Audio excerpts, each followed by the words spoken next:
go.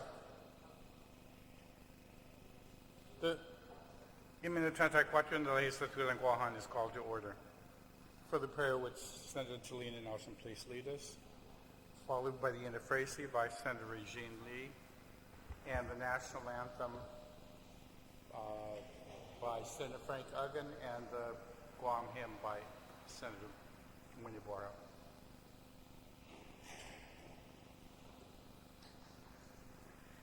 In the name of the Father, the Son, the Holy Spirit. Amen.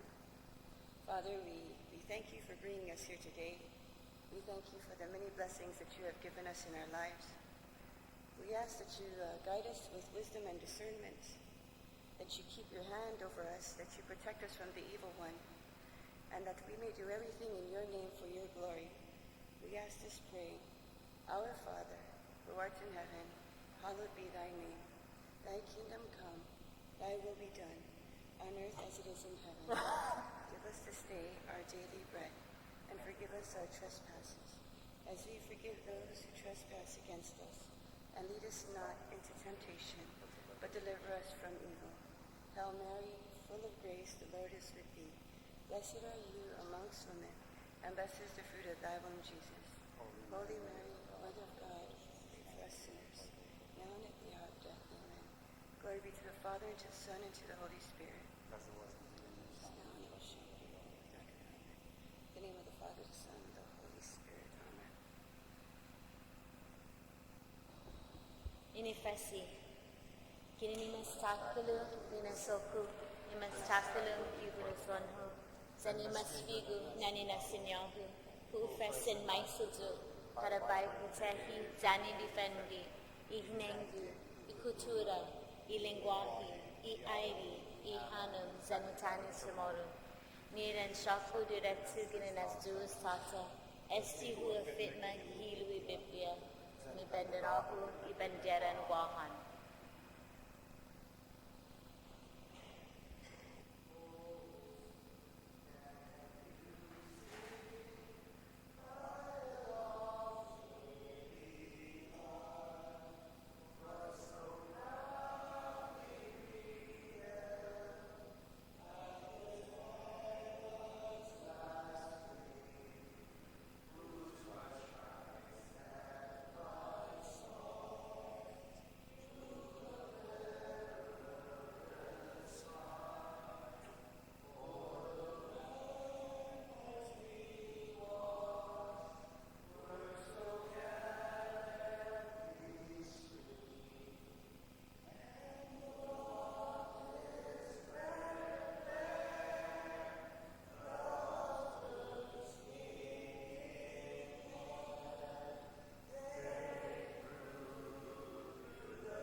clerk please take the roll? Senator Adda, Senator Uggan, Senator Castro, Speaker Cruz, Senator Espaldon, Senator Esteves, Senator Lee, Senator Morrison, Senator Munoz, Senator Nelson, Senator Rodriguez, Senator San Augustine, Senator San Nicolas, Vice Speaker Terlahi, Senator Torres. Mr. Speaker, there is a quorum. Mr. Majority Leader, you recognized.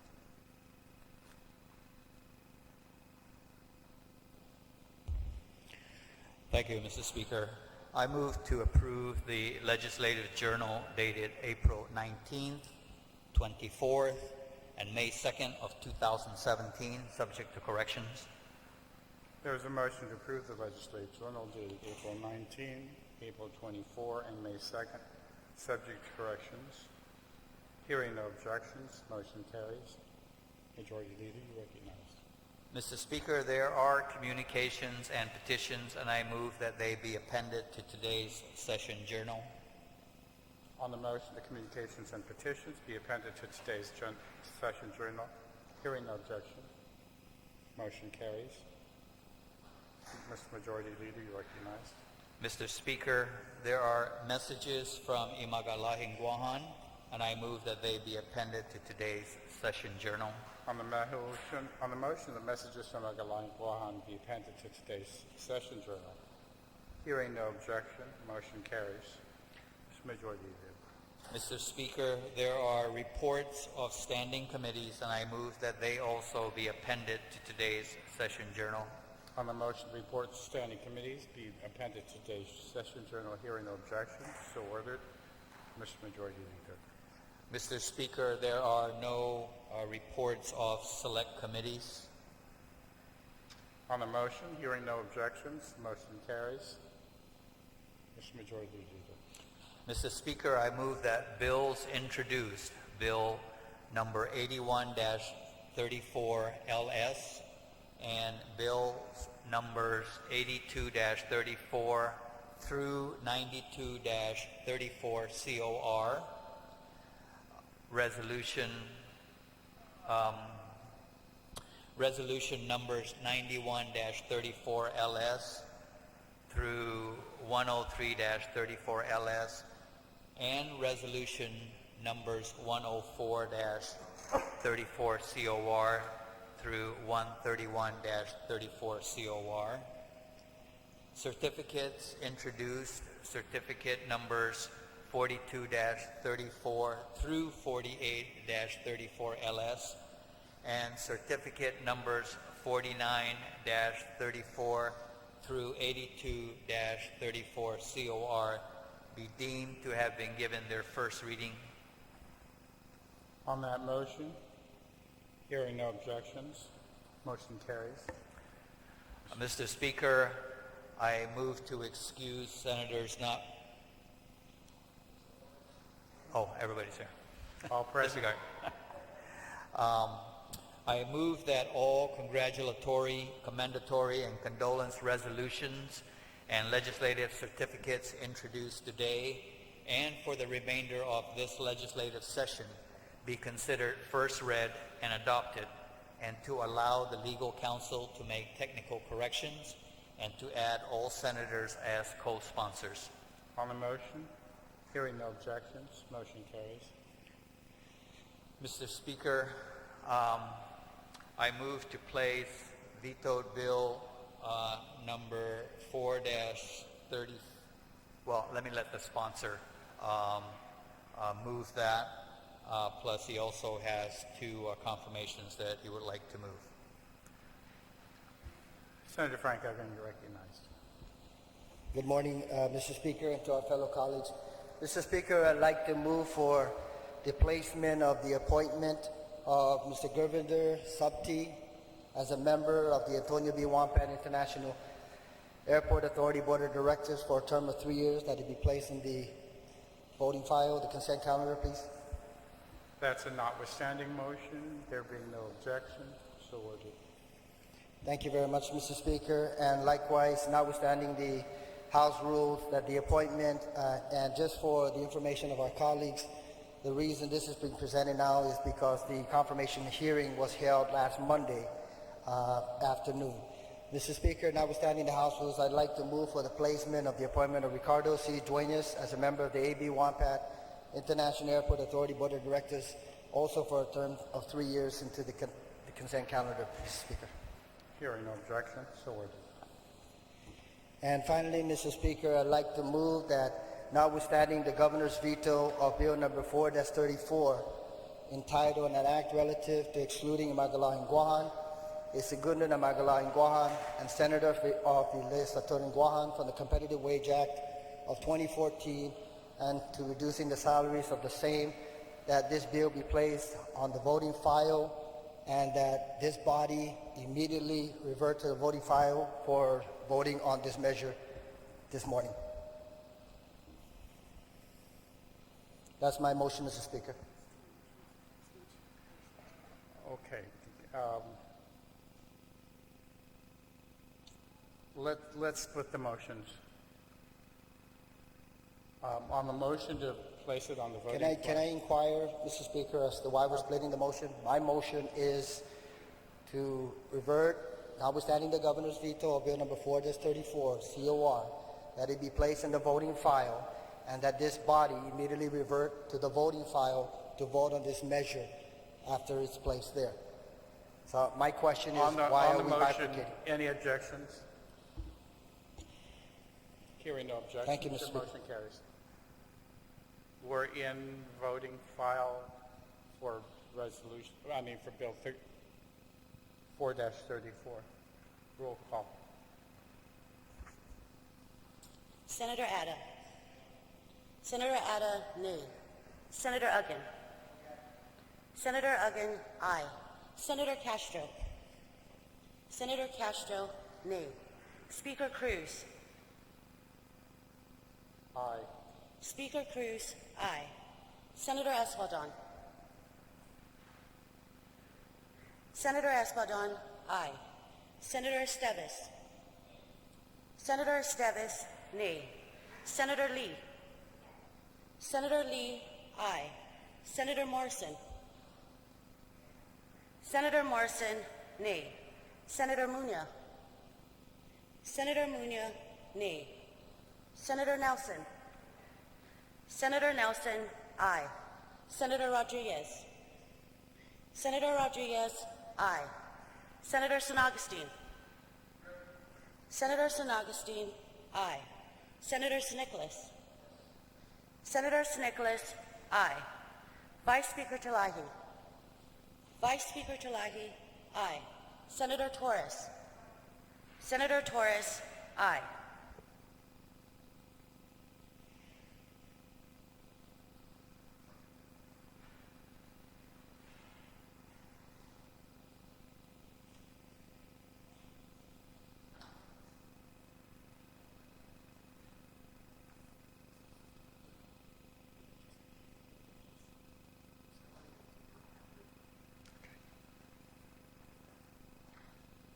Notwithstanding the objections of Imagalahin Guahan, on the motion, there were 10 ayes, 5 nays. Bill 4-34 has been overridden by Immunity 34 in the Legislature in Guahan.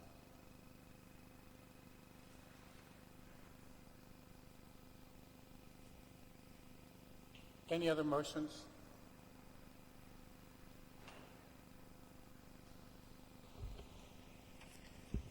Mr. Speaker, I'd like to make a motion to put Bill number 50-34 on the session agenda.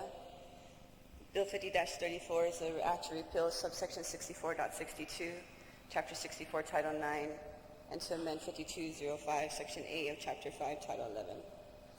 Guam Code annotated relative to removing exceptions for gambling and possession of gambling devices at or during the Liberation Day Carnival and other fair or carnival activities.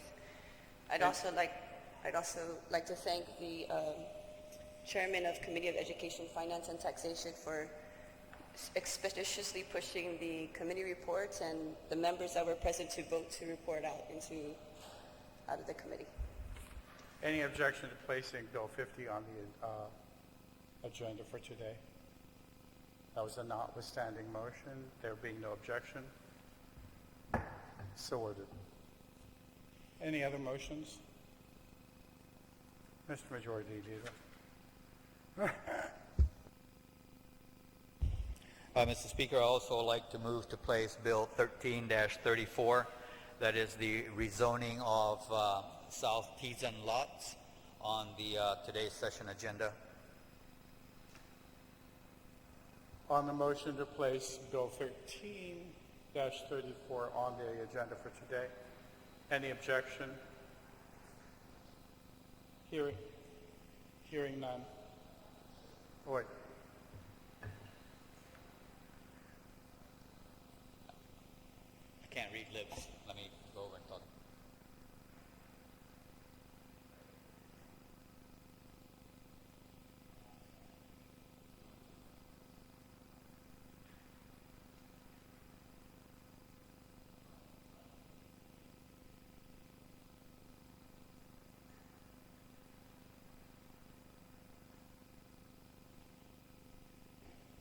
Any objection? Hearing none. Wait, there's an objection to placing it on the agenda?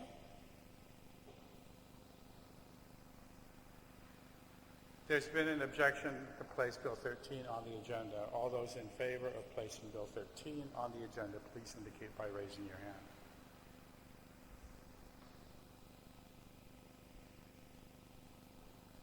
Sufficient votes. Bill 13 is on the agenda. Mr. Majority. Thank you very much, Mr. Speaker. So that's it for motions.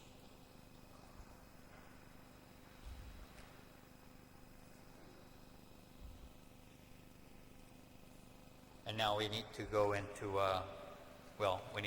legislative concurrence. Okay, please. You're All right. recognized. And under legislative concurrence, we have from the Committee on Culture and Justice has reported out the nomination of Lena N. Hammond to serve as a member of the Guam Parole Board with a recommendation to confirm. From the Committee on Culture and Justice has reported out the nomination of Denise M. Herslet to serve as a member of the Criminal Injuries Compensation Commission with a recommendation to confirm. And from the Committee on Innovation and Economic Workforce and Youth Development reports out the nomination of Gia B. Ramos to serve as a member of the Guam Economic Development Authority Board of Directors with the recommendation to do confirm. And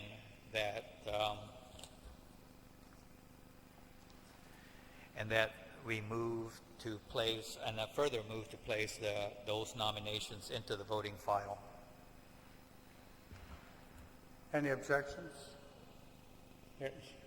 Hearing or seeing none, so ordered. You're recognized.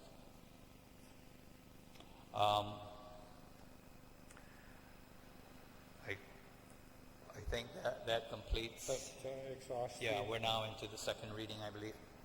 Okay. In second reading at this point, Bill 18 is the first bill on the agenda for today.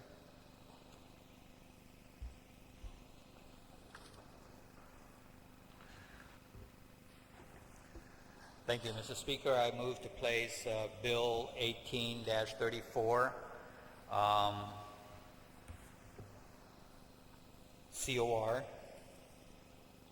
into the third reading file, and I would like to discuss it. You're recognized.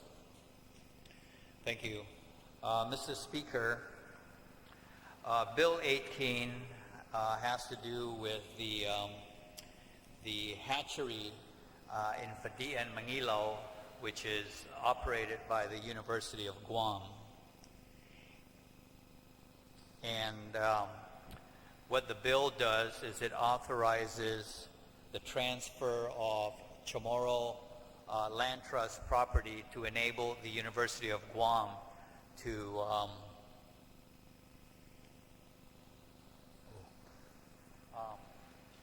could I just get one 2-minute a minute recess? I need to have these passed out.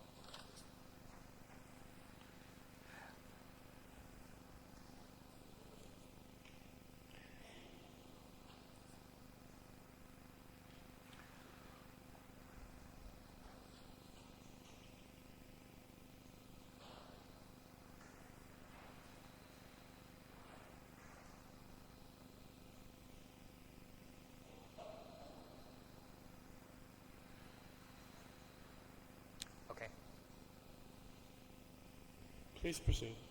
Yes, Mr. Speaker. So what Bill 18 does is it proposes to transfer a portion of Chamorro Land Trust property that lays right adjacent, contiguous with the property that the University of Guam Aquaculture and Development Training Center is located.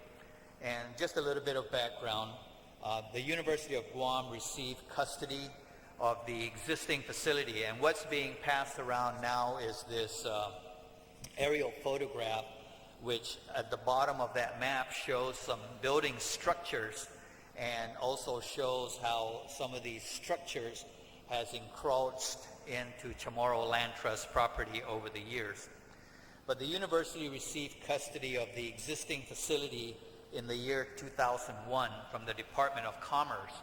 And during the time that the Department of Commerce actually operated this facility, they kept expanding, and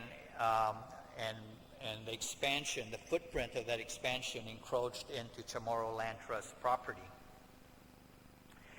At the time of transfer 16 years ago, an encroachment situation already existed. So in the aerial photographs that is shown to you, it shows to the right there where several of the buildings have already encroached into it. Now, the UOG is asking to be able to obtain some of that property to the east so that it can accommodate the footprint of the facilities that are encroaching, and to also provide it some space for future expansion. Now, the University of Guam is pursuing this because it has plans to enter into a public-private partnership which will enable it to, 1, expand the facility's research capabilities, 2, to strengthen Guam's aquaculture industry, and you will do that by through its research, be able to then reach out to other aquaculture farmers and provide them with seed stock to begin their shrimp farms.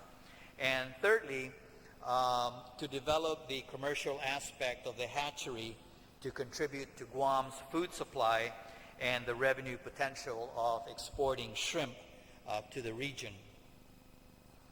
Now, the bill calls for the University of Guam and the Chamorro Land Trust Commission to negotiate the exact size to be transferred to address the encroachment and future growth needs. We know that the minimum space that is required is approximately 2 acres. So we're not talking about hundreds of acres.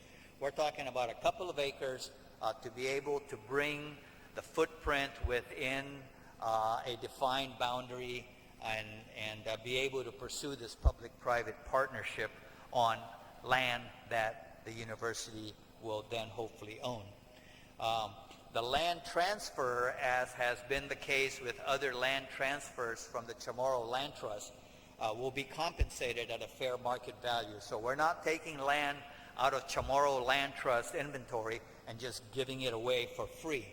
There's going to be a fair compensation given for that, and the proceeds that come from that sale will then go into a fund that has been established. It's called the Survey and Infrastructure Development Fund, for land trust properties. Land recipients, in this case the Chamorro, the University of Guam, will bear the cost of land appraisals, land surveys, and land registration if required. And finally, the payment method of the land shall be negotiated. Now, I need to point out one thing, and that public law, section 2107B of 2 GCA and section 6.04C1 of the standing rules requires that before a bill gets put on the third reading, that it provides that there has to be 2 land appraisals given to that be a part of the committee report. That requirement, really, we're finding is impractical. It's kind of like putting the cart before the horse. One, getting a land appraisal is not something that you can just snap your finger and voila, you have a land appraisal. Land appraisals are, they're not dime a dozen. So there's a high demand for their services, and it may take a long time to get this land appraisal. Secondly, we don't, we're going to go through all this, require that the land appraisals be obtained. We don't even know whether the bill is going to get approved or not. However, the land appraisal is still going to be necessary. And so in the bill, it requires that in addition to surveying the property, in addition to, they must also obtain the required land appraisals in order to, that will be the basis for the negotiation of what is fair compensation. So we're not letting anybody off the hook from the requirement of the land appraisals. We're just saying, notwithstanding the 2 requirements, we need to move the bill forward.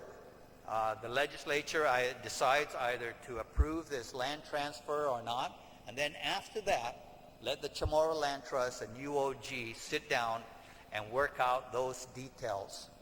And so the requirement for a appraisal is in fact made a part of the bill and requires that will have to be satisfied before this transaction can be finalized. So with that, Mr. Speaker, I ask that my colleagues favorably consider this bill so that the University of Guam can pursue plans to enter into this public-private partnership to further strengthen that facility and bring it to its full potential. Thank you. Point of order, Mr. Speaker. Yes, Senator Esparza. Based upon those statements, there are a couple things I need to point out. First of all, the bill number 18 -34 COR is bill number 18 as amended by the committee. And the first point I'd like to note is that in the bill itself, there is no real identification of what amendments were made. So I'm not really sure what is different between this bill and the original bill that was introduced. That's the first point.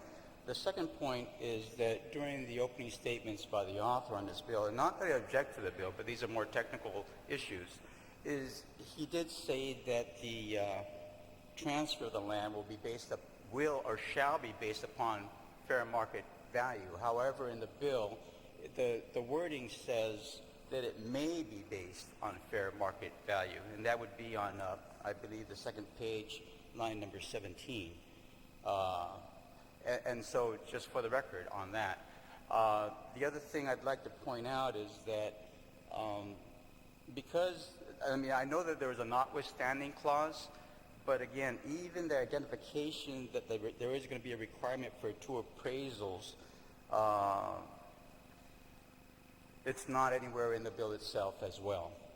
And so I would like to perhaps have those 3 points addressed before we can move with this bill. Thank you, Senator Nicholas. Thank you, Mr. Speaker. Just point of order on the first point that was raised by the retiring speaker on the as amended version versus the introduced version. The committee reports and the committee process on the Committee on Rules side will fully reflect what was originally introduced, and then you can compare that to what this final version is here on the floor. So at least from the comparative standpoint, that's the answer to the first question. I'm sorry, I'm not really sure I understand that. There is a difference, or there is not a difference? When a bill is introduced, Mr. Speaker, it has an initial version. If it's corrected by the prime sponsor, then it will have an as corrected version, and if it's amended by the committee, it will have an as amended version that made it to the floor. If the retiring speaker wishes to review the chronology and the development of the bill, that's actually a very new development with our Committee on Rules process in this legislative term, where we actually, in the committee report and online, include all the various versions and stages of development of the bill. So all of us, including the public, can pick up and look at any bill and make those determinations. If I may, Mr. Speaker, does that mean that when the bill as amended comes to the floor, it's not necessary for us to be able to identify expeditiously where the amendments may have been made by the committee, because there are no underlines or strikeouts or anything else? And again, perhaps I just need clarification. I know we're operating under new rules, and I'm not sure what we do in this case.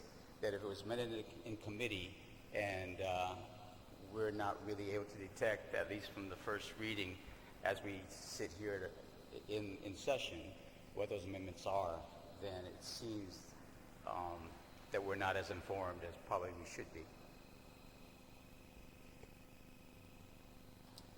Mr. Speaker, I would proffer that we're actually in a position to be even more informed than we've ever been historically. If we pull up the chronology of the bill from introduction to where we are right now, you will see every single iteration of the bill from introduction to this version that we have here on the floor. If the current speaker wishes to look at what was introduced versus what was amended, all we have to do is pull up the committee report, take a look at what was introduced, and compare the two. That's actually a function that has never been in existence in our previous legislatures, and so now everyone can do that online. And so I would proffer that if anybody wishes to compare this version that we have here on the floor to the version that was originally introduced, just pull it up and take a look. If the speaker is suggesting that we have a different process by which bills that are presented on the floor have a different type of layout in order for it to be made even easier to compare, that can be done. However, that is not a function of our rules at this time. The current function does allow for us to do a side-by-side comparison if we would just pull it up and take a look. We can even request, Mr. Speaker, if you would so choose, to have the Sergeant-at-Arms and the floor staff provide the original versions to the Speaker if you would like to take a look. And that courtesy can be afforded to any member at your discretion, Mr. Speaker. Senator Espadon. I understand.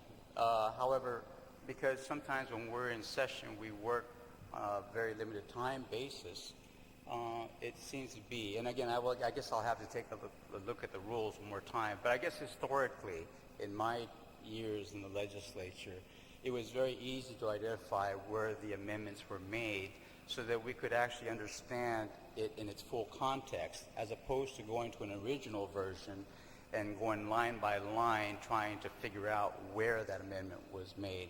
And again, maybe it's a change to the rules that we need to take a look at going forward, but it seems to be a lot more burdensome to be able to identify what the changes were without specifically, as in past legislatures, identifying where the changes are. Because if it's a change just in a word or two, sometimes a word or two could change the whole context of what the original bill was. And so, again, to read the introduced version as opposed to the amended version, to go online, I understand. But again, in terms of the ability for, we have many new members here within our legislature to be able to pick up on the differences, I think it's perhaps wise to go back to the old practice of at least identifying by either striking out visibly the amendments that were or things that may have been changed, or underlining new verbiage that is included in the bill, so that we have a better understanding of, as opposed to just sitting side by side while the debate is going on, or even prior to, and going verbatim, word for word, to try to understand where that amendment has been made. It's just a point of information. Thank you, Mr. Speaker. Thank you. Mr. Speaker, if I just may clarify, just to make sure the record reflects the accuracy of the statements. The previous speaker was referring to corrections that are made onto bills, and he's confusing them with how we actually draft legislation that reflects amendments and changes to public law. If we're making a change to public law, then we strike through the existing law and we underline the additions to the law. Those are the changes that will be reflected in the introduced version and even in the reported version that comes out of committee. That's the only changes that will be reflected on the bill. Past legislatures did not strike through and underline new language that was added by committees. The only time we use strike-throughs and underlines on bills is when we're actually making a change to existing public law, and that's why we put that in the bill, so that it becomes very, very clear to all the members of the body what the changes in law will be. If we want to add a new process where we're going to be doing additional underlines and additional strike-throughs to reflect committee changes and prime sponsor changes, that's an option that we can consider, but that has never been the practice before. And so, as what also has never been the practice before was having an actual chronology in our publication on the website of a bill from inception to actual floor version. So we actually are more transparent today than we've been previously, and no fault to any prior legislator or prior process, but we are looking at ways to constantly improve how we present our measures to the public and to the body. If the Speaker would like to request that the Committee on Rules consider a new process that would further reflect amendments by committees and by prime sponsors so that the floor versions reflect that, as a member of the Committee on Rules, that's something that he could definitely bring up for the Rules Committee to consider, which we wouldn't technically be objectionable to, as it would increase transparency, would be most welcome. But I did want to provide the clarity on the statements, Mr. Speaker, because we're doing everything we can to actually improve our process and become more transparent, and those kind of improvements will always be welcome, Mr. Speaker. Thank you very much, Mr. Nicholas. Mr. Speaker, and just for one last note, because of what the previous speaker just stated, and I'm not trying to disagree, but sometimes we don't get a bill as amended. We don't get to see the bill as amended until it's put on the floor. And I guess that's the problem here, that we wouldn't know what the amendments are unless we're constantly checking the website daily to see when and if an amendment is made. But again, I'll leave that for this body, and perhaps we will have to take a look at the rules to perhaps just to make it a little more transparent for all concerned. Thank you, Mr. Speaker. Either that or... Mr. Speaker, Yes.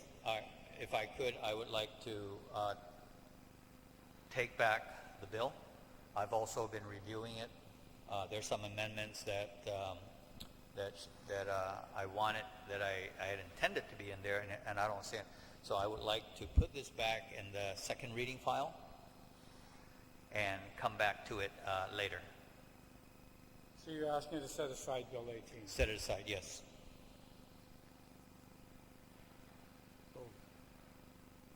Okay. Bill 18 is set aside. We're on 34. Bill 34, I would move to set that aside.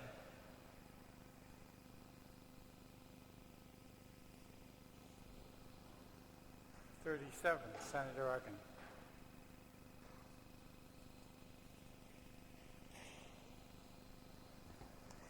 Thank you very much, Mr. Speaker and fellow colleagues. Mr. Speaker?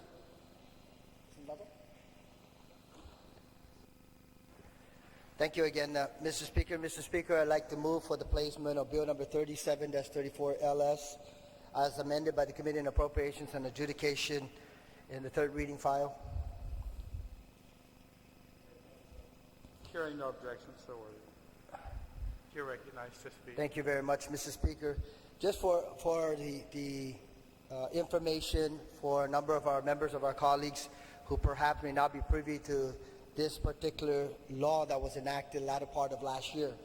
The Harmon Industrial Park Association, composed of over 15 plus business owners and individuals within the Harmon Industrial Park area, stepped forward and requested assistance and support from this legislative body to see if by any chance they can enter into a public-private partnership and refurbish, upgrade, and possibly expand the roadway at the Harmon Industrial Park area. The concept is generally that HIPAA, the nonprofit organization, would front the initial cost, which is inclusive of the design and of the upgraded and expanded roadway, also the cost of the refurbishment and the repair of that particular roadway up front.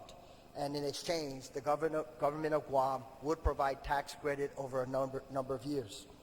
Initially, if you take a look at the legislation, especially in light of the conversation that just transpired, the changes are self-explanatory to the existing law, only because initially we were looking at the cost of the design for this fiscal year. What HIPAA, the Harmon Industrial Park Association members have requested is that everything be shifted to the right for approximately a year. And in this case, you're looking at now the tax credit not taking place. The initial tax credit will take place in fiscal year 18, and then subsequent tax credit payments back to the HIPAA Association and to the businesses and members would conclude 5 years thereafter. So, Mr. Speaker, I stand ready to respond to any questions if in fact there are any inquiries, but the intent here is to ensure that not only is the Harmon Industrial Park roadway and some of the arteries, if in fact the anticipated anywhere from $3.5 to $4 million that could be fronted by the HIPAA members, if funds are sufficient, they would also be working on some of the arteries that lead to the Hamburger Road, also the artery that leads up to the Home Depot structure, and certainly we anticipate that that will be a refurbished, upgraded, and possibly expanded roadway within a reasonable time. So, Mr. Speaker, I ask for the support of our committee members or the members of this body, and I certainly look forward to the conversation. Thank you, Mr. Speaker. Thank you very much, Senator Rockin. On the main motion, Bill 37, any senator wish to be heard? Senator Nicholas. Anybody else after Senator Nicholas? Senator Sticks, you're recognized. Thank you, Mr. Speaker. I followed this issue closely with the sponsor of the legislation in the previous legislature because this was something that was kind of unique and a unique authorization that we're moving forward. And these changes that are being proposed kind of go outside of the scope of what I had originally reconciled, at least in my mind, and I wanted to kind of speak on it and perhaps posit some questions to the author.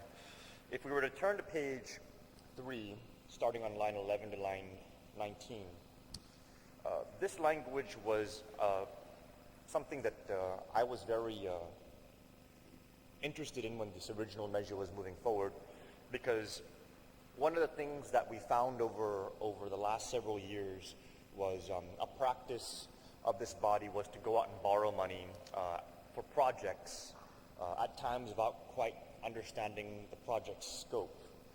And in a previous borrowing endeavor, we required an architectural and engineering design to be completed for the labor and delivery ward up at the Guam Memorial Hospital, which, by the way, is still not moving forward. But they did complete the architectural and engineering component first. Upon completion of that, we were able to actually get a better idea of what the project's costs were going to be, and it resulted in us being able to go out and pursue a lower financing amount. And that all just made the whole project a lot more cost beneficial, because we basically knew what we were going out and borrowing for before we actually authorized the debt. So in this particular measure, We're looking at giving out an authorization for tax credits to be able to improve road conditions up in a certain section of our community. And again, I added this section here on lines 11 through 19 so we can make sure that before these credits are issued, the architectural and engineering component is complete so we know exactly how much the overall project is going to cost. And one of the reasons why something like this is important, Mr. Speaker, is because, very technically speaking, if you don't have a plan in place before you authorize the credits, then you can go out and spend the credits almost at will for your own pleasure. So you can literally pave the road in gold for $3 million for 20 feet or 10 feet, maybe even just 2 feet at the price of gold today. And you're complying because you paved the road and it was within a certain amount. So the whole point of requiring the A&E before the project commences is that everybody, the community, this body, the affected parties, all people who would be impacted by this will be able to say, hey, yeah, that's what the project's going to be, this is how much it's going to cost, and it does look like it's a reasonable thing to move forward. That section remains in the bill. However, the amendments to this measure that is being proposed now in Bill 37 amend areas outside of the scope of that architectural engineering component. If you read lines 11 through 19, it says, prior to the approval of any tax credits under sections 77702 and 77704. However, if you reference the amendment starting on page 1, line 5, the amendment is to 7703. And then on page 2, line 16, it's on 7705. So while the architectural engineering specifications would still apply to sections 02 and 04, it does not apply to sections 03 and 05, which are being amended in this bill. And 03's amendment, starting on page 1, line 5, and continuing onto page 2, line 12, you can clearly see how it escapes the need for an architectural and engineering design to be completed. Because if you read the architectural and engineering section on page 3, line 19, it says that the A&E must be completed no later than May 1st, 2018. But if you go back to page 2 and you look at line 1, they're already authorizing credits for the first year, which initiates on October 1st, 2017. So we will be authorizing credits on October 1, 2017 before the A&E is even completed on May 1st, 2018. And that's $75,000 in credits will be authorized. And so I'm just concerned about how these things are not fitting together anymore with these amendments, because the original measures that we worked very hard on together and we passed, it fit very well together. The A&E gets completed first. From there, we see how much the total project is going to cost, and the credits can be applied to that specific architectural and engineering design. Now we're authorizing credits in advance of the A&E, and even at a schedule that does not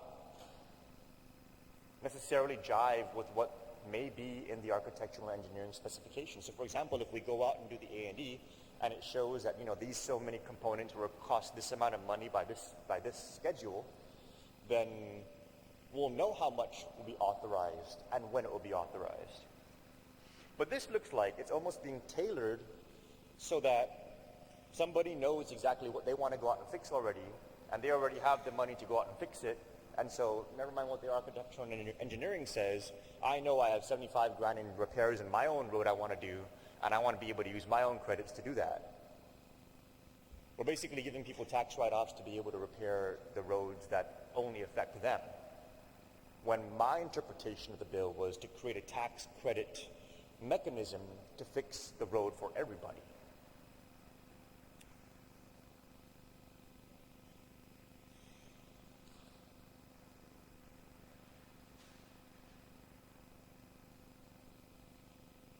If you look on page 2, again, another amendment starting on line 23. The cap on use excise tax credits for rehabilitation and improvement of the Harmon Industrial Park roadway.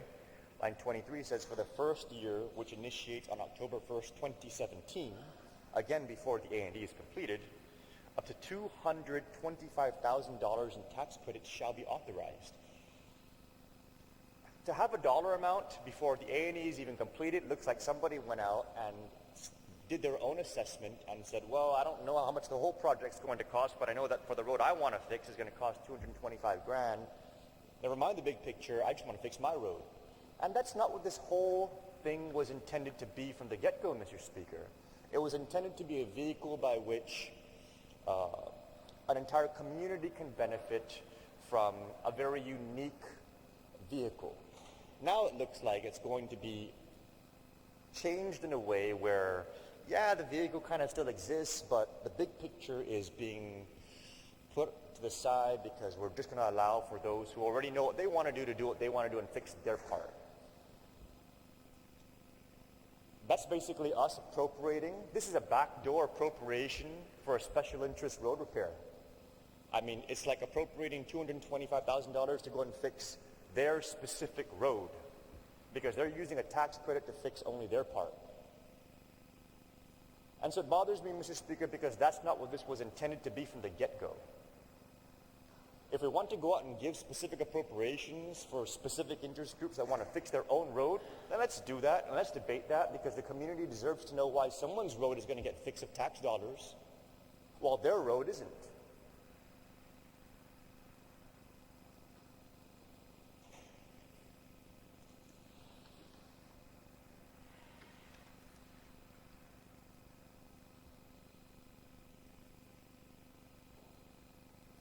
I liked the original intent of this effort. A big picture, community solution that everybody would need to be involved with and no one is going to get to benefit from disproportionately to everybody else. But these amendments completely throw that off. And it really would be a backdoor way of giving tax credits for people fixing their own roads, which is basically using tax dollars to repair someone's road rather than everybody's road. So those are my concerns with the bill. And because they dramatically changed the original intent of what we created with this tax credit program, I will be voting no on it. Because the change is so substantial, I may even object to it moving down to the third reading, just because it's such a departure. And if we're going to be making these kind of departures with those kind of good faith efforts, then maybe we should even just repeal the measure altogether and not allow for those kind of open doors to be existing where people can try and take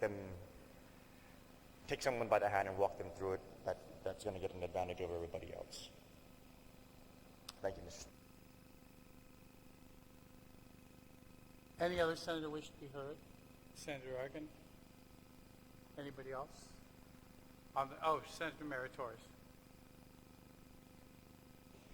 Thank you, Mr. Speaker. I just want a point of clarification from the retiring speaker, if I may. There was the comment made that this is about fixing someone else's road, and I just want clarification because based on my understanding from attending the public hearing when the initial bill was passed, that is now being amended, I understood it to mean that these are roadways that are government easements, and that it was a community's effort or an organization's effort to facilitate the government in meeting its the repairs of its easements. So are we talking when we say their own roads, do we mean private property that really is their burden and not the government's? So that is my question to the retiring speaker, if he may yield, please. Yes, Mr. Speaker. No, just to clarify, it's not private roadways, but all of us have public roadways that we all drive on to go to our homes or to go to our businesses. These tax credits were not authorized for private roadways. But the way that the credits now are being authorized without having the entire architectural engineering done for the overall project, it's like certain groups are going to be able to go and fix just the road that impacts them. It may be a public access road, But if it's just the road in front of your business, you're basically getting a tax credit, which would have been tax dollars, to fix the road that only affects you. Granted, other people may drive on it, but you want to fix that because it's primarily affecting you. So that was the point of my statement. This authorization was not for private driveways, but this amendment would now allow for certain roads to get repaired and prioritizing the tax dollars for those repairs on public access ways, but the ones who will be taking advantage of the credits will be able to pretty much pick and choose where they're going to be applying them, because we're not requiring the architectural engineering component to be completed first. Does that help?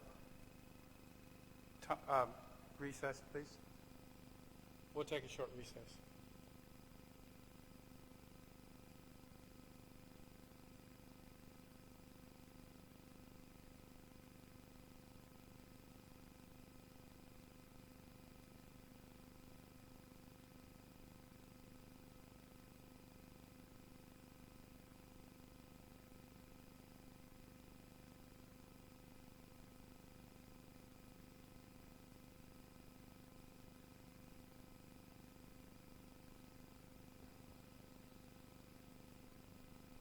Legislature's back in session. There are 3 senators who wish to be heard on the main motion: the Vice Speaker, Senator Abbott, then Senator Estevez. Vice Speaker, you recognize.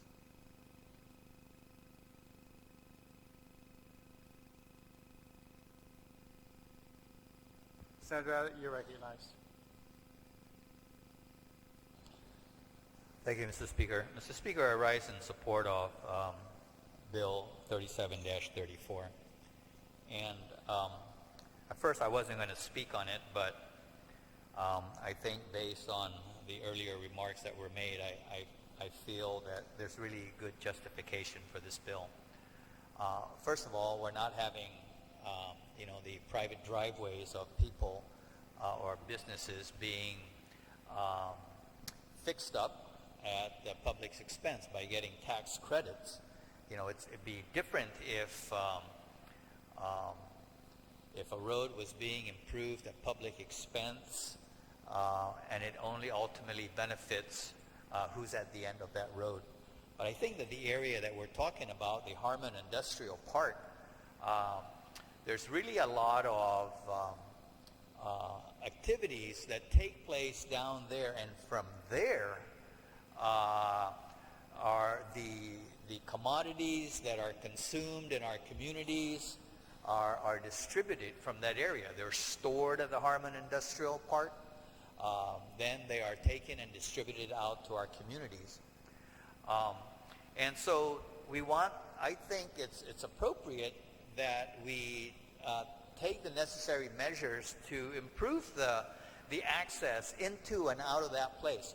I actually went and toured that place, and it is in such terrible condition that, first of all, if a truck that's hauling a container of stuff to distribute out to the community, if it should break down, the roads are so narrow and so it'll just choke that whole place there, and nothing moves.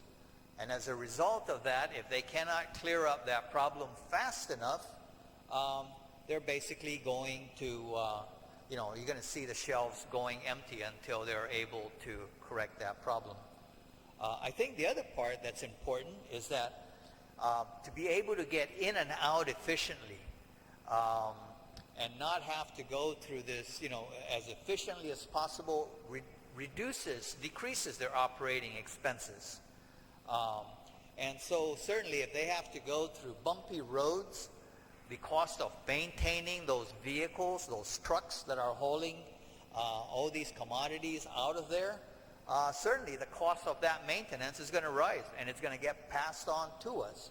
So let's make that investment now to enable those businesses down there to be able to bring in the commodities that are brought in from the port, store them, break it down, and then distribute it out into the community to do it as efficiently and as safely as possible. And I think that the investment that's being made into there certainly is very prudent on our part. I know that there's been a lot of complaints about the Harmon Industrial Park many years ago. Over a decade ago, somebody ran, their campaign was, we're going to go in there, we're going to fix up the Harmon Industrial Park, we're going to fix up all the flooding, we're going to fix the roads and all that stuff. And all those promises that were made decades ago were just that, promises. Now, I think that the businesses down at the Harmon Industrial Park are basically recognizing that, we've got to be able to do this more efficiently. And so they're stepping forward and they're saying, we'll put our money up front, but we really should be giving credit for doing work that the government should be doing. And so by not allowing something like what Bill 37 is proposing, I think is tantamount to being a penny wise and pound foolish. So I certainly stand in full support of Bill 37, and I ask that my colleagues do the same. Thank you. Thank you, Senator Abbott. Vice Speaker, you ready, or can I go with Senator Estevez first?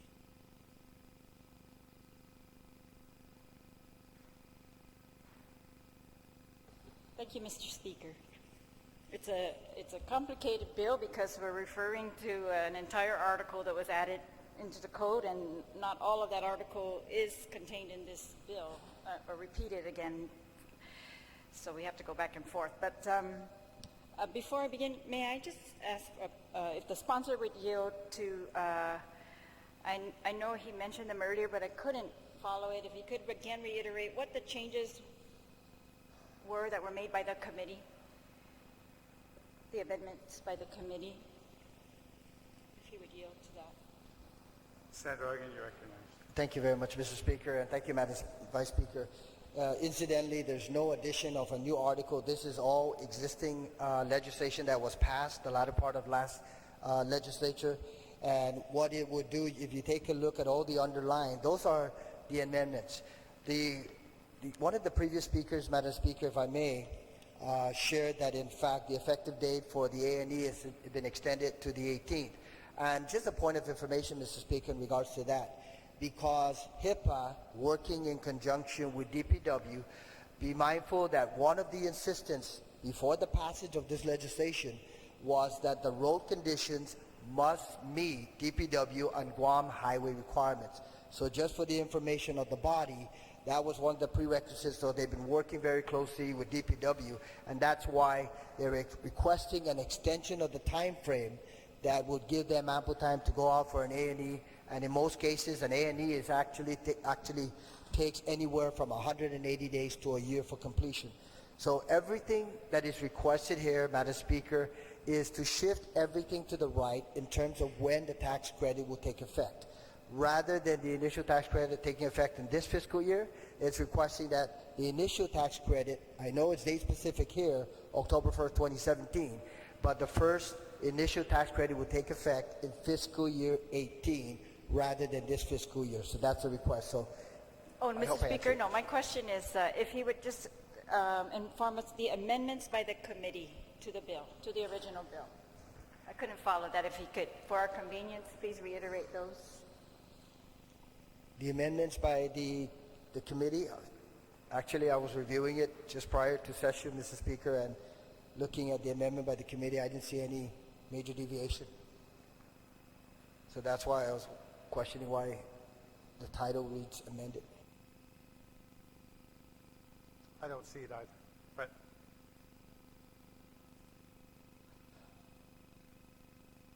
Okay, well, the committee report, the digest says that it accepted changes made by council.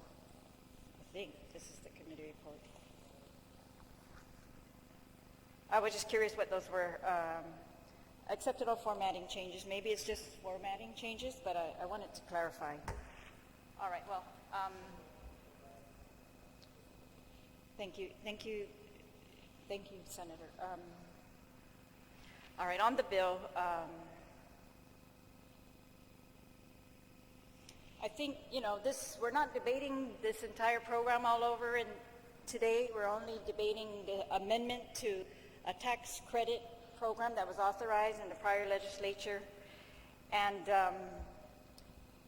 although, I too have concerns about these tax credit programs, it's very obvious to us that if they're not limited, if we can't plan around them, that they have exponential effects on the government of Guam in general, on our finances, on our ability to predict what we will need for any given year. And if not, precisely regulated, they can appear to be, special interests or something like that. But as to this bill, and I also believe that we should, as efforts are being made, and I am in support of those, which will force this legislature to again reconfirm and reprioritize the list of projects that DPW has proposed to be, the priority road projects for the government of Guam, and that the solution to how we're going to fix all those roads must be a priority for this legislature. On this bill, I'm in support of the bill. It seems to me we're extending a deadline for the architectural design to be completed from 90 days to no later than May 1, 2018. I have no objection to that. It looks to me like the approval of tax credits predicated on completion of the architectural design is still intact. I think we can do more if we want to absolutely ensure that. The original legislation that authorized this tax credit program in 7702, that was a section that authorized the credits, kind of authorized GITA to establish this credit program for the Harmon Industrial Park roadway. 7703 placed a cap of the $1 million and paced it out to $250,000 every year and pretty much established the pace. So I see this bill as consistent, and it doesn't affect the ability of GITA to establish the program. The requirement in 7710, which says before any of the credits are actually given pursuant to that authority in 7702, that the architectural design be completed. However, yes, we could also include tax credits under 7702 and 7704. We could add the numbers 7703 and 7705 to make it absolutely clear that we want no tax credits until the plan is absolutely established. But I also see that the bill, so back to section 7703, it changes, of course, of 4 to 5 years. I have no issue with that. And it takes this already existing authorization for $250,000 per year and spreads that out because I'm guessing from the amount $75,000 that they know they've already spent that much up to October 2017, and that they will then spread out the $250,000 into the years after that, which was anticipated by the original legislation, and except for that original A&E period, I think. So the $250,000, I think the language here says no more than, and the original language also said no more than $250,000, and this new language says no more than $250,000 for each year. The new part would be this: for the 5th and final year, up to $170,000, and up to or no more than. If we replace that language with no more than, perhaps that would, to me, would make it almost absolutely identical to the original article, and still contingent on the plan being, approved by DPW, being established, so we all know exactly how much we're looking at.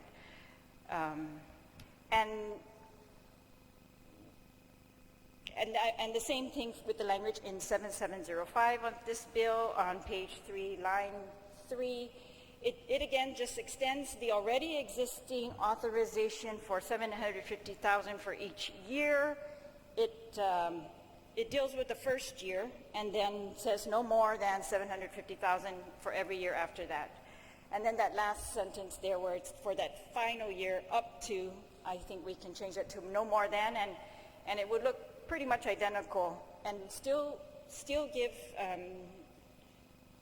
DPW or GIDA, whoever's doing the rules in this case, there are rules that they have to do to implement this program.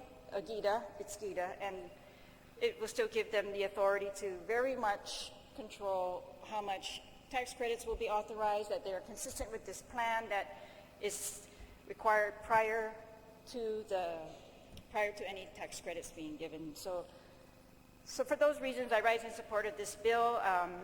I do hope that our legislature will prioritize and get back to the work that you, Mr. Speaker, have begun, the reprioritizing how we are going to get these roads, all the roads of Guam fixed, and making sure that the priorities, that where we're putting our money, such as this road and the roads that DPW is going to put its money towards, that those are the priorities for the people of Guam.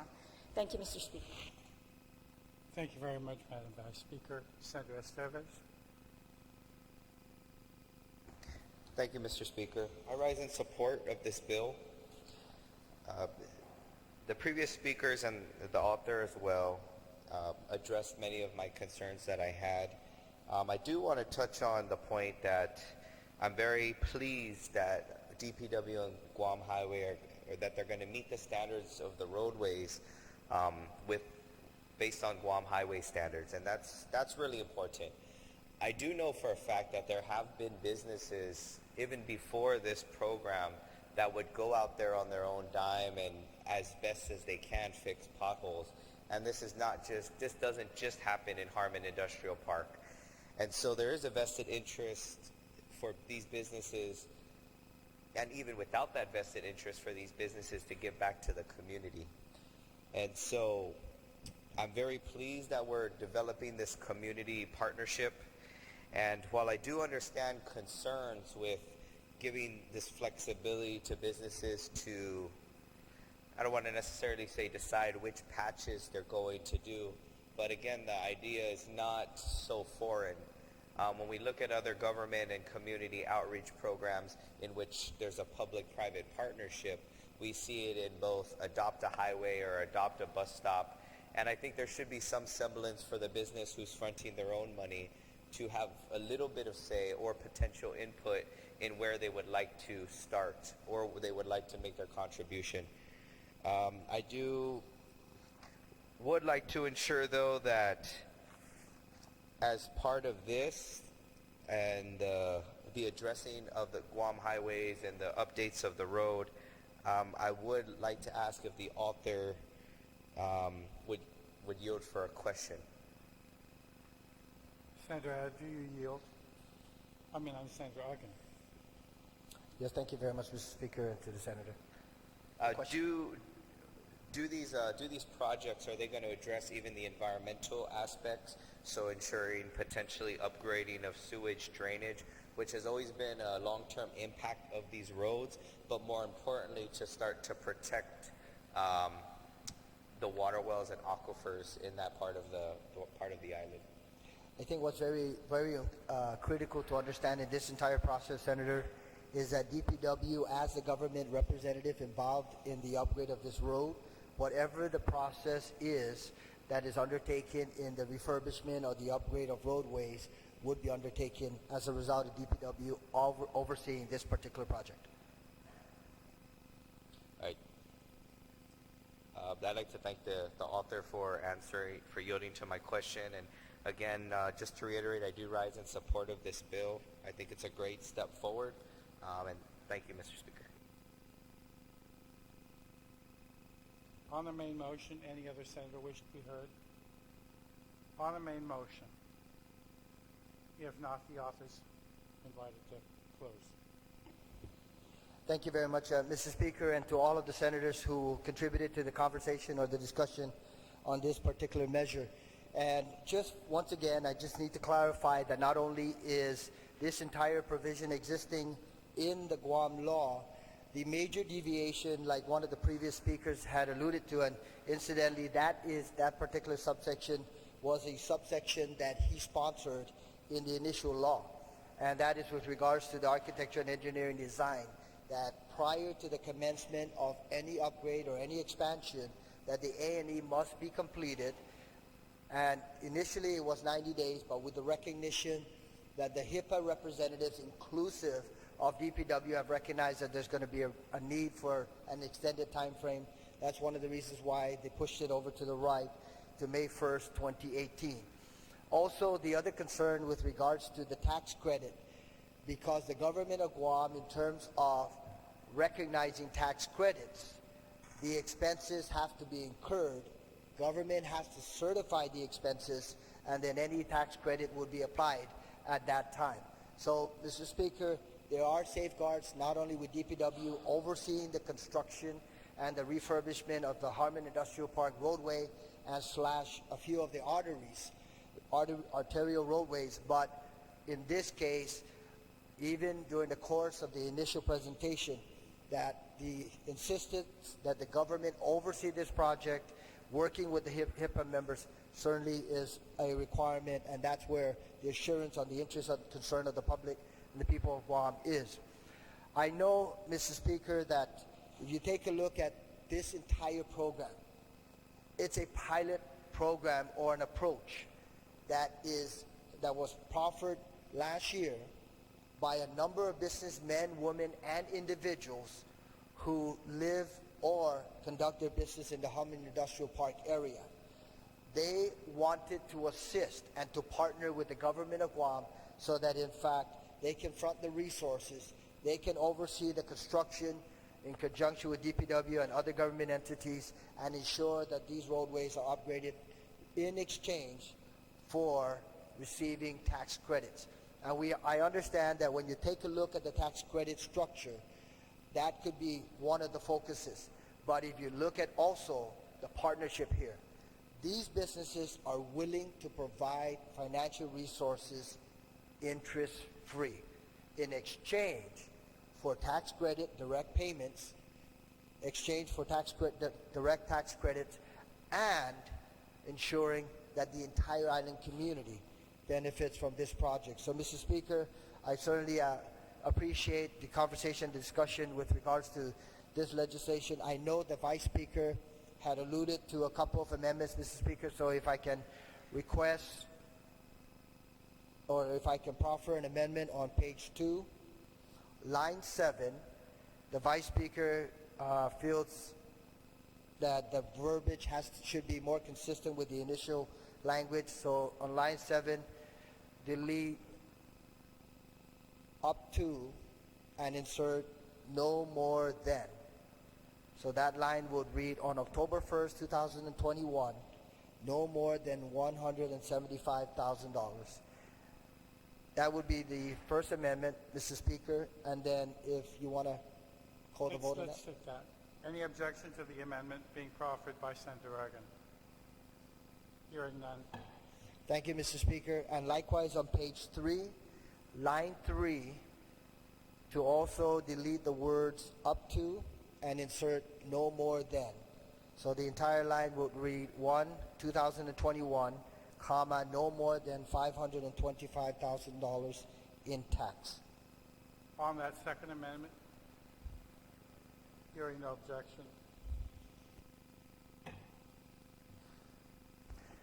Mr. Speaker, also because it was mentioned about the other sections that are pertinent to this entire project, there was a suggestion by one of our colleagues that on line 12, that the other sections that apply to this entire project be inserted in there. So after subsection 77702, insert comma 77703,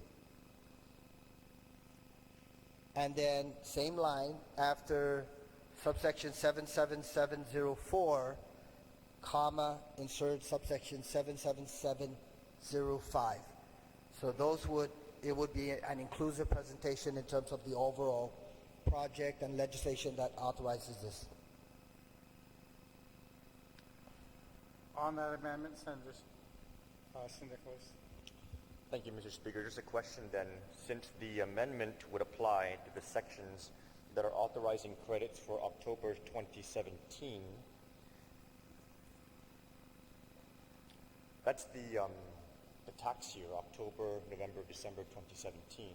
So if they claim those credits in October, November, December, they will be applied for that particular tax year.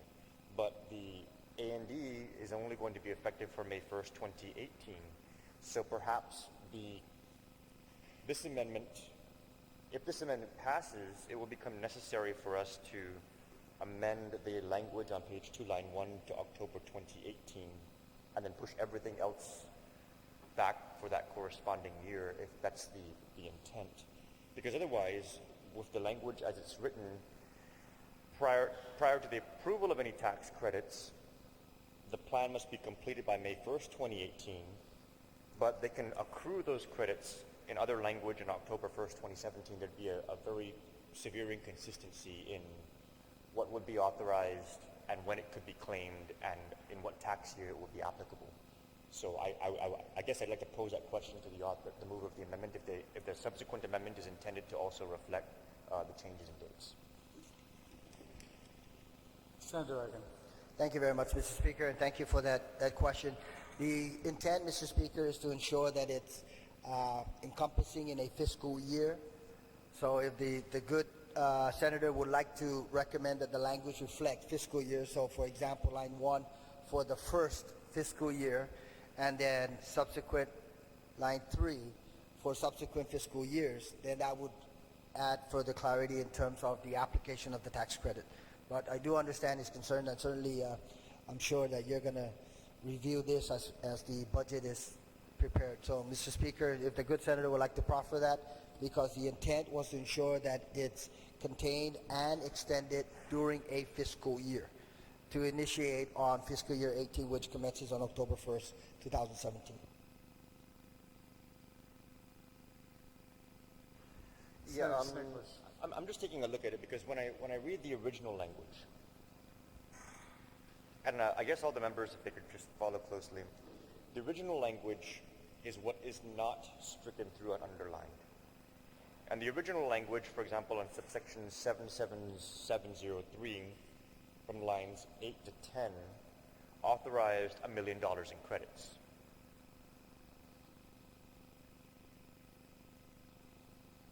And then the strike-through limited it to 250,000, no more than 250,000 in each year. And it did this for a 4-year period, so 250, 250, 250, 250. And the reason for that was to kind of contain the tax impact. The new language, and so that original language coincided with the architectural and engineering language. Now we've created, and that was why the original law that was passed, that's why like I said, it all fit together nicely because 77702 and 04, which were impacted by the architectural and engineering language, encompass the entire statute. Now that we're changing 03 and 05, we're now having to add 03 and 05 to the A&D, but the changed language doesn't coincide. And so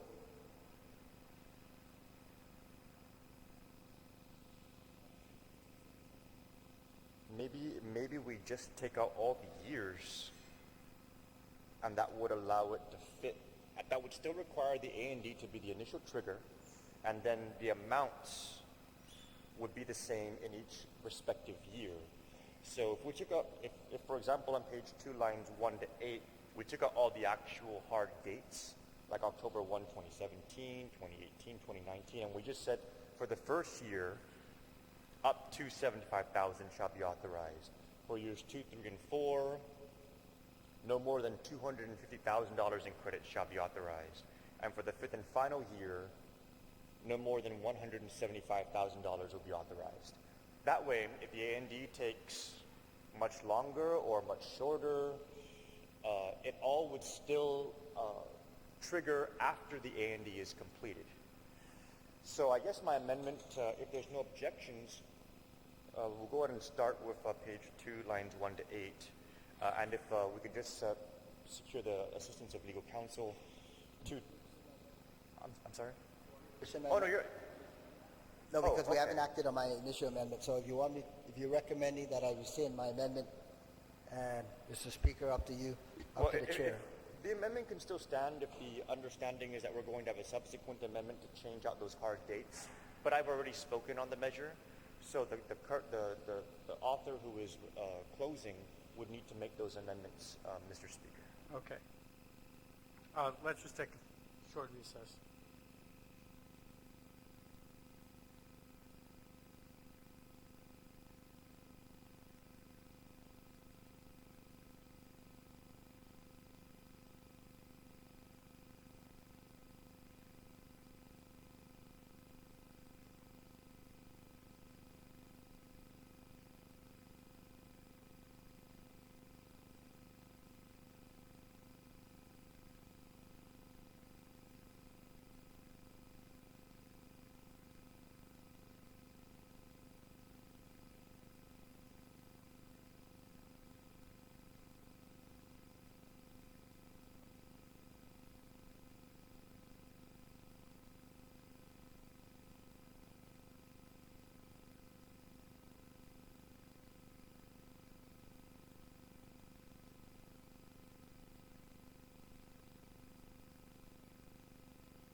Legislature's back in session. I believe when we broke, the floor was with Senator Uggan. Thank you very much, Mr. Speaker. Mr. Speaker, I'd like to rescind the amendment that was proffered and move that it be placed in third reading. Thank you, Mr. Speaker. Okay. Any objection?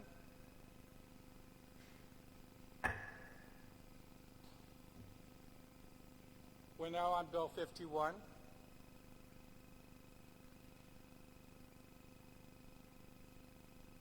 We're now on Bill 51. Senator Addy, you're recognized. Thank you, Mr. Speaker. Mr. Speaker,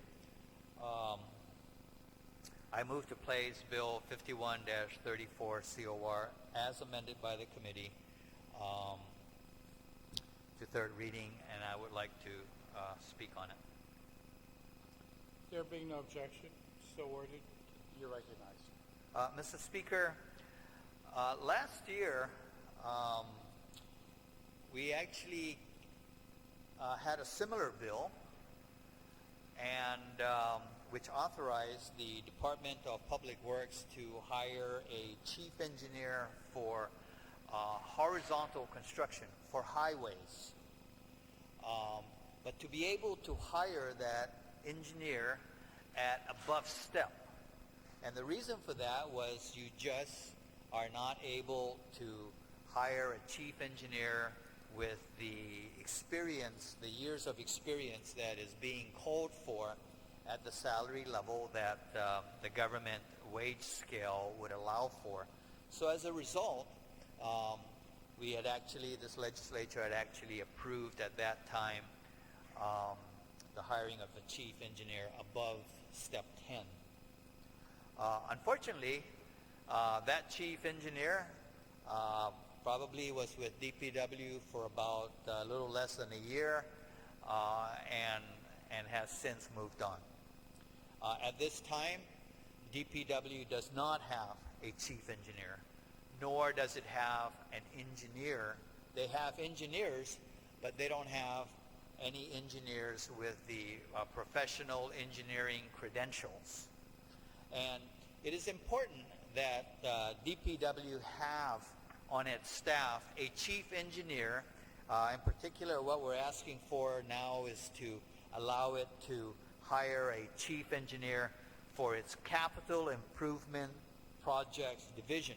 And this is the division that takes care of looking to make sure that the construction plans, the design plans for buildings, for vertical projects, can be actually looked at and evaluated by a professional engineer. So DPW is coming now and asking for authorization to be able to fill that position with a professional engineer at above step 10. Now that salary level is about equivalent to what the chief engineers are being paid at your autonomous agencies at GPA and GWA. And so, and of course the question was, okay, so if we make this change, are there candidates out there that would be interested in this? And their response to that was yes. And so the changes, the amendments that were made by the committee, and I certainly thank Senator Uggan's committee for, Senator Uggan and his committee for hearing this bill and expeditiously reporting it out.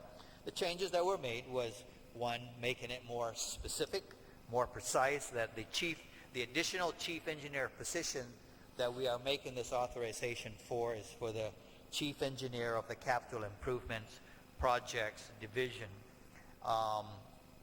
and that the on page 2 that basically the professional, we're adding in on line 21 there the authorization to hire a professional engineer in the unclassified service to fill the vacant position of chief engineer for DPW's CIP division. And then other change that was made was, of course, being specific on page 3 that that engineer that is being hired must have a minimum of 10 years of relevant civil engineering experiences. Now, again, this is very important because we have basically companies that are constructing large projects, and they have actual work that's put together by professional engineers, and they take it to DPW to be approved. But right now, they don't have a chief engineer that can put a stamp on it. So the way they've been getting around this is they've basically been using the services of the project management team that's at DPW, but they can't sustain that because what they're paying those engineers to do this kind of verification work, they'll go broke. They'll go broke very quick. So they want to hire in-house. They're confident that there are candidates that are interested and capable of filling this position, but at the right pay. And so that's what Bill 51 does. It will enable DPW to be able to hire into the unclassified service professional engineers with the proper credentials at the salary level that really these engineers could easily command out in the private sector or at the autonomous agencies. So I ask my colleagues to favorably consider this bill. Thank you. Thank you, Senator Abbott. On the main motion, Bill 51. On the main, Vice Speaker. Thank you, Mr. Speaker. I rise in support of this bill, and I thank the author for this.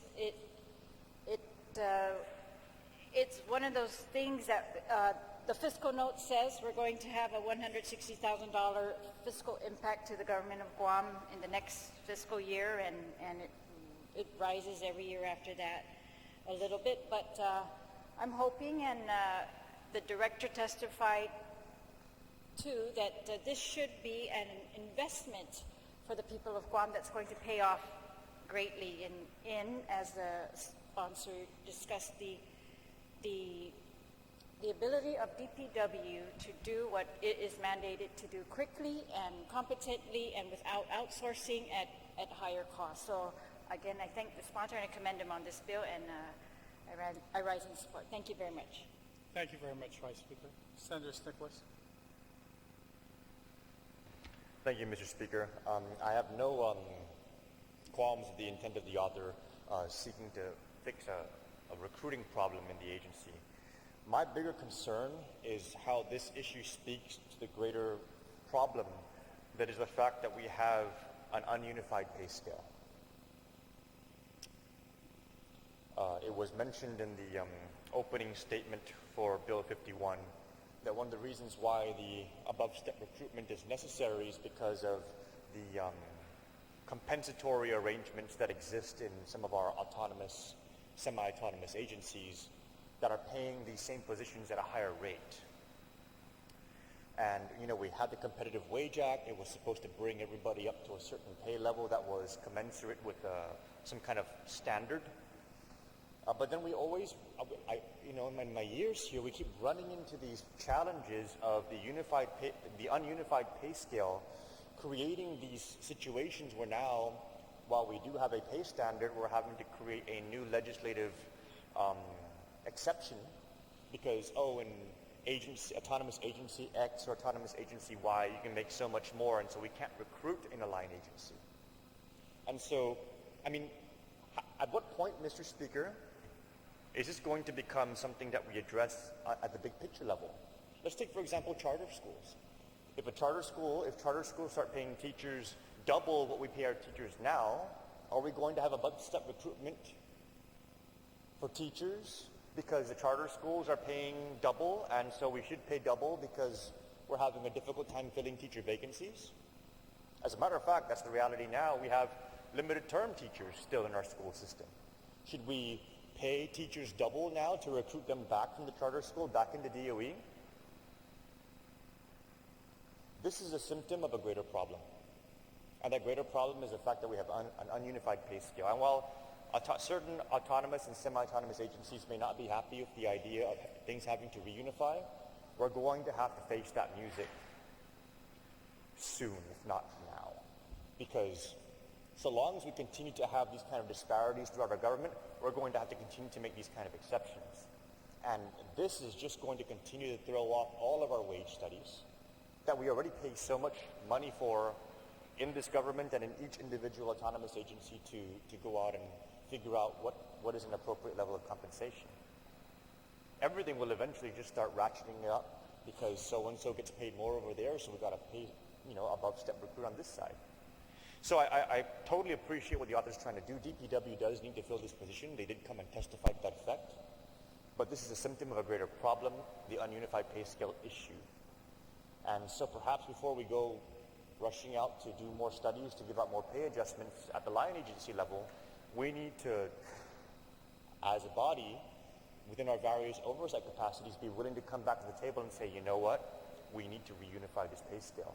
And perhaps that may mean freezing the pay levels of all of those other positions in the other agencies that are getting paid way more than line agencies until everything comes back into balance.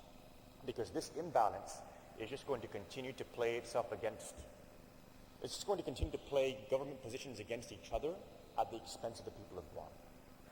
And what just makes it so much sadder is these autonomous agencies, they have the resources and the capacity to raise revenue by raising fees or raising costs.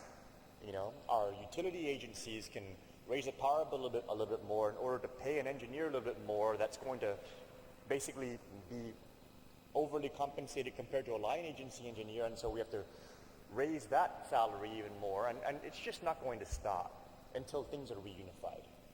And I hope that in talking about this, I don't make people upset, but I instead make them aware that while circumstances may be ideal within your respective autonomous agency, it's creating these imbalances that are hurting the entire island community. And we need to begin looking at things from a bigger picture and being brave enough to have the kind of conversations necessary for us to pull everything back together so that we're not creating more anomalies in order to try and bring pre-existing imbalances back into a more level playing field. So I wanted to have that discussion with respect to this bill. And if we do pass this, I wanted to be on the record that we need to look at this bigger picture and we need to address it. And it's going to require everybody to kind of put the politics aside and tackle the lack of a unified pay scale once and for all. Thank you, Mr. Speaker. Thank you, Senator Smith. Any other? Senator Estevez? Anybody after Senator Estevez? Senator Rodden, okay. Thank you, Mr. Speaker. I have to concur with the retired speaker, and I'll make my statements very short. At this point, I rise in opposition of this bill. The legislature does need to get out of the business of acting as paymaster and HR representatives for the government of Guam. We need to address the problem at its source. We've just decided today via supermajority vote that we want to be in that business, and I still disagree. We don't belong in the business of setting people's pay and micromanaging what needs to get done. We just need to set things in place and make the determinations with the budget, and let the different government agencies do what they will within the authority and scope that they're given. But I do concur, we can't keep coming back to the legislature because somebody's not satisfied with their pay here or there, and we keep looking for a political fix. I do understand there's a problem and there's a gap that needs to be filled, but this only will create more problems, as we've seen, which led to the entire generation of the Unified Pay Plan, where every year a different sector, a different special interest group would come to the legislature asking for money. And arbitrarily we would decide on some number. And we can't keep doing that, Mr. Speaker. So at this time, I do rise in opposition for that, and I do believe and want the record to reflect that we need to identify the larger problem. Thank you. Thank you. Senator Aragon. Thank you very much, Mr. Speaker. Mr. Speaker, I'd like to stand in support of this particular proposed legislation.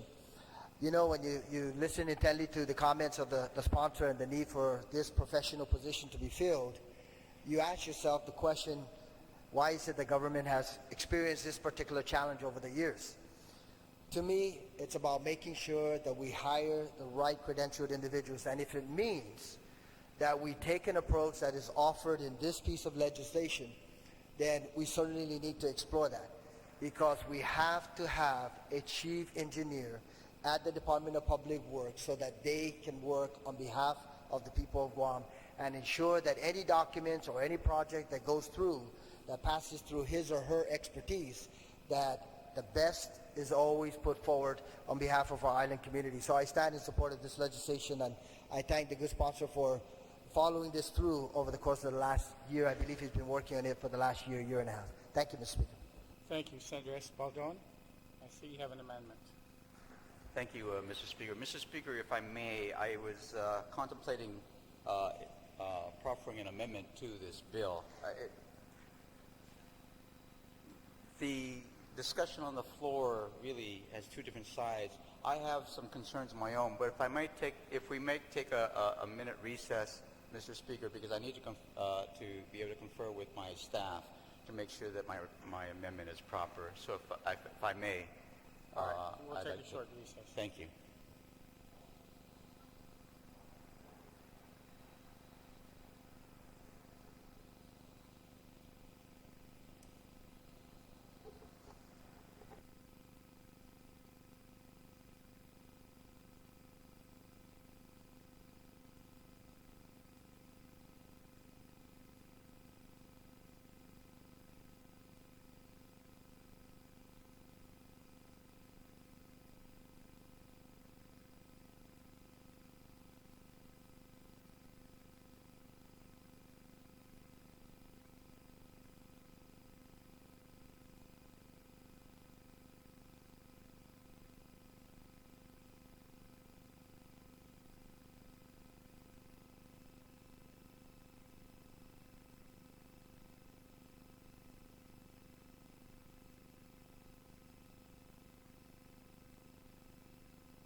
in light of the hour, we'll just break until 2 o'clock for lunch.